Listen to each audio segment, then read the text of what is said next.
বিজেপির রাজনীতির সফলতাই একটাই, মুখ নরেন্দ্র মোদী, যার উপর ভর করে হ্যাট্রিকের পথে দলটি। তবে নির্বাচনের ডামাডোলে সামনে এনেছে নতুন এক প্রশ্ন, নরেন্দ্র মোদীর পর কে ধরবে বিজেপির হাল। রাজনৈতিক পর্যবেক্ষকরা বলছেন মোদীর বিকল্প বেগ পেতে হতে পারে বিজেপিকে।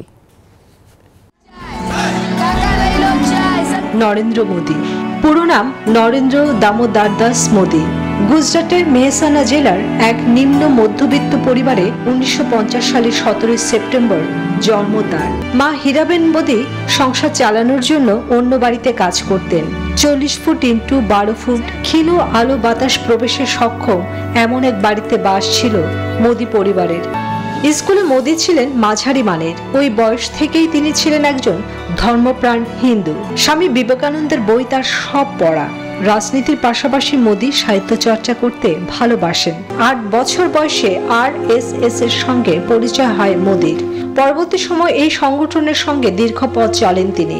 1985 সালে বিজেপির হয়ে কাজ শুরু করেন। 10 বছরের মাথায় দলের ন্যাশনাল সেক্রেটারির দায়িত্ব পান। 1995 সালে গুজরাটের নির্বাচনে চমক দেখান মোদী। 2001 সালে কেশুভাই প্যাটেলের স্বাস্থ্যের অবনতি হলে গুজরাটে মুখ্যমন্ত্রী হিসেবে আবির্ভূত হন অনভিজ্ঞ মোদী। 1971 সালে আনুষ্ঠানিকভাবে RSS এ যোগ দেন মোদী। 1987-88 সময়ে তিনি বিজেপির গুজরাট ইউনিটের সাংগঠনিক সম্পাদক মনোনীত হন। মূলত এর মধ্যে দিয়ে মূলধারার রাজনীতিতে প্রবেশ করেন তিনি। 2014 সালে লোকসভা নির্বাচনে বিজেপিকে চিত্তাকর্ষক জয় এনে দেন মোদী। ধনী সম্প্রদায়, বিশেষ করে পরিবারতান্ত্রিক রাজনীতির বিরুদ্ধে লড়াই করে ভারতীয় শীর্ষ রাজনৈতিক পদে অধিষ্ঠিত হয়েছেন।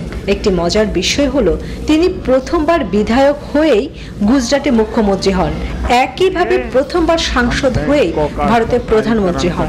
লোকসভার ভোটে বিজেপির সাফল্যের জন্য মোদীকেই কৃতিত্ব দেওয়া হয়। নরেন্দ্র মোদী দেশটির পশ্চিমাঞ্চলীয় গুজরাট রাজ্যের হলেও লোকসভা নির্বাচনে উত্তরপ্রদেশের বানারস আসনকেই বেছে নেন। 2019 সালে লোকসভা নির্বাচনে এই আসন থেকে পুনরায় নির্বাচিত হন তিনি। চন্দ্রানী চন্দ্রা, নিউজ 24।